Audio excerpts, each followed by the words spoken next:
I'm Kelly Harrell, author, modern animist, and creator of the Weekly Rune. Soul Intent Arts is my soul-tending practice, and you're listening to What in the Weird, my podcast in which I talk about runes, animism, soul-tending, and how each of those intersects through sacred activism on my path.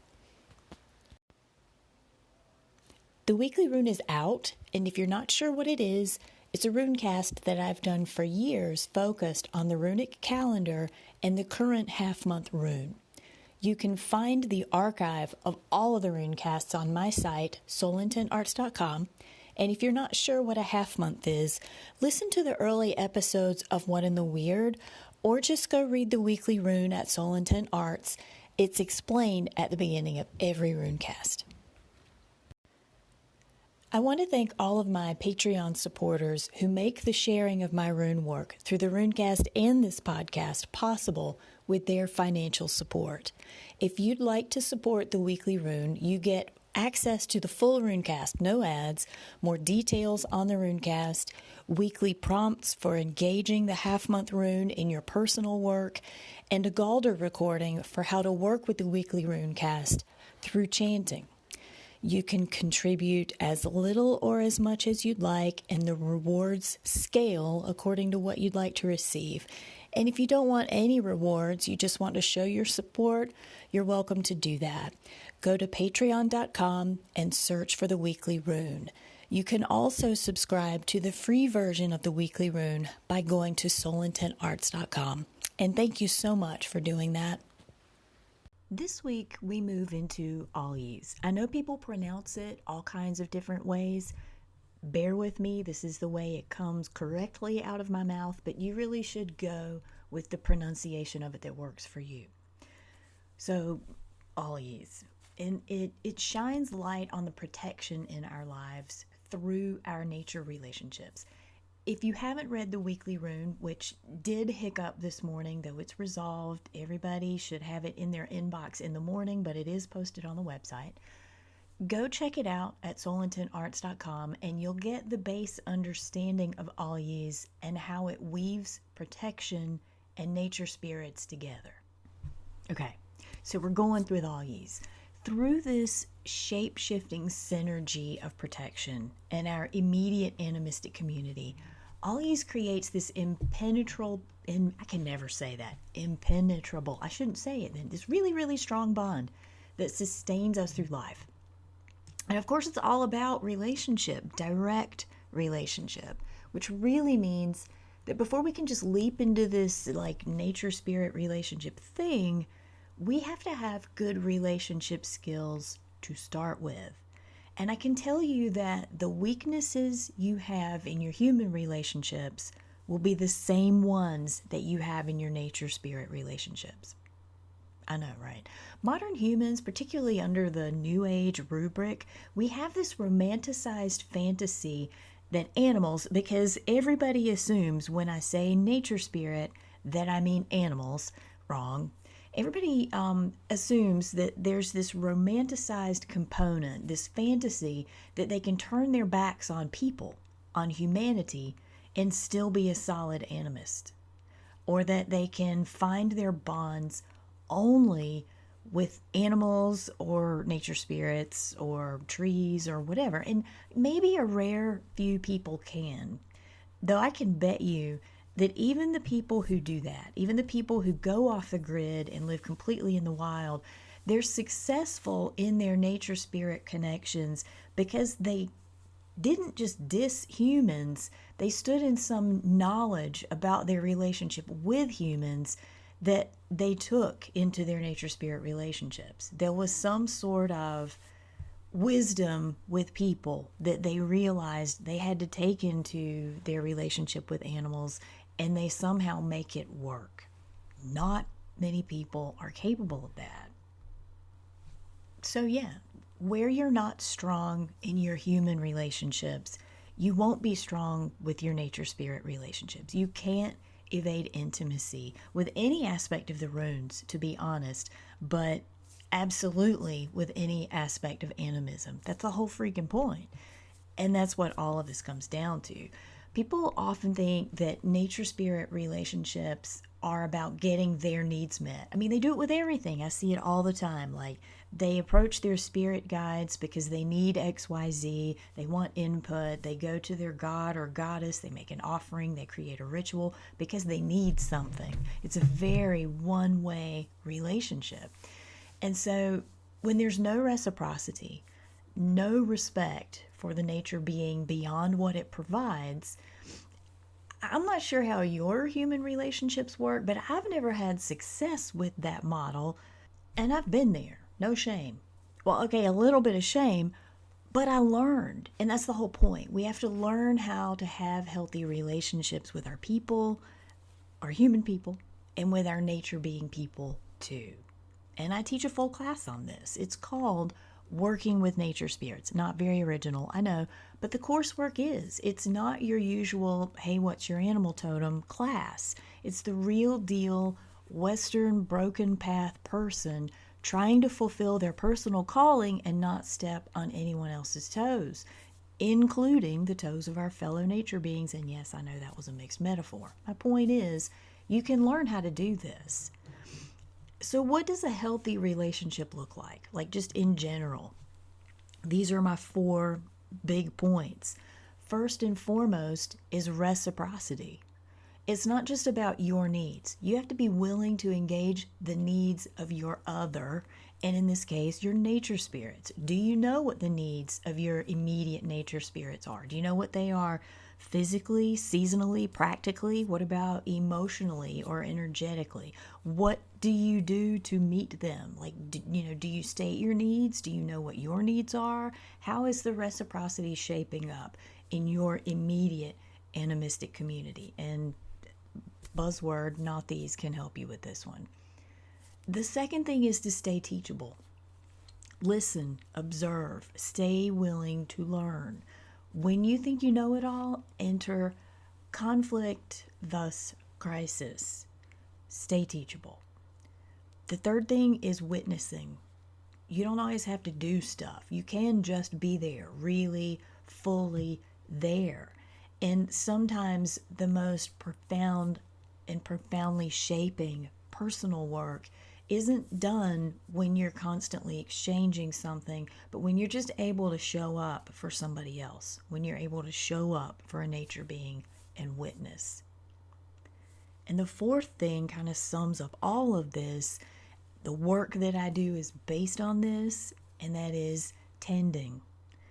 You don't just woo once and you're done, right?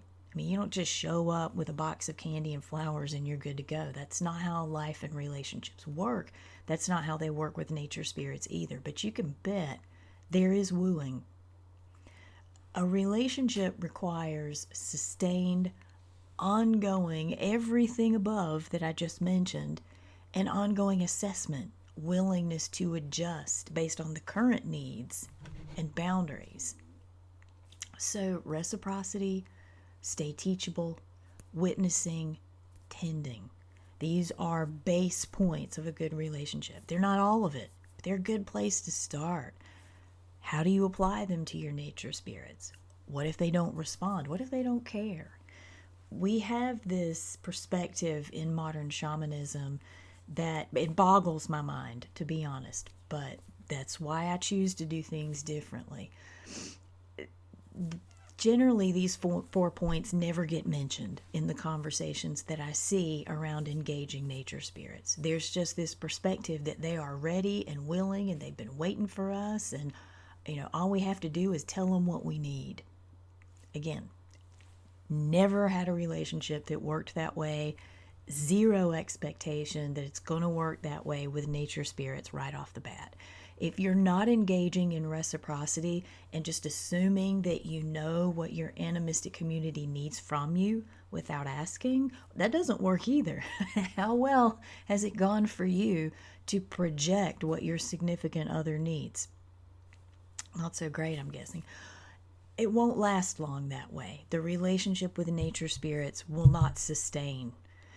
And there are different kinds of nature spirits. And I don't mean some are birds, some are elements, some are dirt or entire mountains. I mean, I don't see that conversation happening much either in modern shamanism. I see a lot of, I walk with buffalo and I have brown bear. It's always the Benabum. And if you don't know what that means, head to Soul Intent Arts. I mean, yeah, there are those groups, but there are other groupings of nature spirits that tend to be forgotten. And, one of them is that little rosemary plant that you yourself put in the dirt and tended and grew, maybe even from seed. Some are rocks that are thousands of years old. It's not the same as dealing with that little rosemary. Some are long gone humans that have stayed on the land as land elders. Ask me about those. Some are actual totems, which are not the same as general nature spirits. Again, if you really want to inform yourself, take the class that I teach, Working with Nature Spirits, so you don't offend the shit out of indigenous people, well, more than we already have. My point is, if you really want to step into a strong place with Algiz, educate yourself. Make a real effort to understand the bioregion that you live in and then to create a relationship with that animistic community. It's going to require knowledge on multiple levels.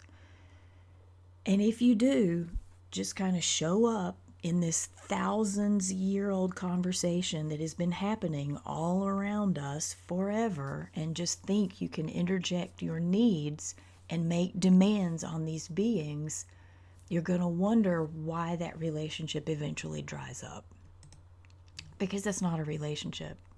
And the protection of Algiz comes from truly, deeply, intimately bonding with your animistic community. A couple of weeks ago, I asked for all of you to submit your questions about the runes. It's been a while since I did a Q&A, so thank you to everybody who responded to that. And it's funny because most of the time the questions that I get all boil down to the same base questions.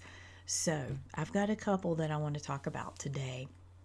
And the first one is one that we've kind of talked about a bit already, and I mentioned this in Runic Book of Days, and that is, how do you pronounce the Elder Runes? The short answer is nobody knows. The only pronunciation guides that we have are based on legacy words in Nordic languages and from the runes as they're mentioned in the later Futharks. Like any actual precedence we have about the Elder Runes actually comes from the documentation we have on the later Futharks. So we're kind of extrapolating and looking back. We don't really know how it would have been pronounced, and we don't completely know what they mean. They're just high-level guesses that probably pretty good, but nonetheless not concrete.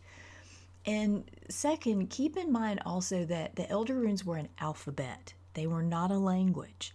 I see a lot of people, ask things like, how would this have been spelled in Elder Runes? How would I write this out? Or my name? Or I'm going to get a tattoo? And the answer is always phonetically. I mean, there are a couple of guidelines within that, but ultimately, the runes are a phonetic, alphabetic system, and that's all they were originally. And the next question is a really interesting one. It's, how sacred is casting, and is it always a ceremonial act, or can it be casual? I think the short answer is, it's as sacred as you want it to be. The runes, period, for me, are sacred. So anytime I'm approaching them, I'm a little bit altered. I'm slowing down to be fully present for how I'm going to engage with them so that I can listen and be responsive to what they need to say to me. And in that regard, for me, they're always sacred. In terms of how you're using them, how you're integrating them into your life, I don't think it always has to be ceremonial. Ceremonial does not equate to sacred for me. Like, I brush my teeth. It's somewhat ceremonial. I'm really grateful for having teeth. I'm grateful for having ways to keep them clean and good dental care. So it's ceremonial in a way, but it's not necessarily sacred for me. You can approach using them in a ceremonial way that is however it needs to fit your needs. It can be casual. It can be sitting in your car on your lunch break. It can be very elaborate, in which you have pulled fetishes into a very specific spatial arrangement to meet certain aesthetic needs and etheric needs of whatever it is that you're focusing on. It can be extremely elaborate. It can be very simple. It does not have to be an extremely in detail approach. The runes really don't require any of that. And I think ultimately it's how you're holding yourself internally. It's how you're holding your internal space, meaning setting an intention, being fully present, making sure that you're listening, making sure that you're not projecting into what the runes have to say to you. It's really about the internal space for me. And so again, even if I am sitting in my car at my lunch hour and I just need to take a short time to sit with the runes, it's still sacred to me. I think it's all highly personal. That's it for this episode. If you have questions or insights about working the runes in season, or you just need a cheerleader, feel free to email me at kelly@soulintonarts.com, or you can call in through the Anchor app, which is how I record What in the Weird, and you can download Anchor on Android or iPhone. Also, check out earlier episodes by downloading them from Google Play or iTunes and all those other platforms for podcasts. If you get a chance, check out Everyday Animism, which I co-host with a couple of other lovely ladies, Brandis Schnabel and Janet Roper, which is also on Anchor. And other podcasts you may enjoy are Around Grandfather Fire, hosted by James Stovall and Saranth Odinson, and Why Shamanism Now, hosted by Christina Pratt. You can learn more about me and my work by visiting soulintonarts.com, and I'm most active on social media at Instagram at Kelly Soul Arts. I'm Kelly, and this has been What in the Weird.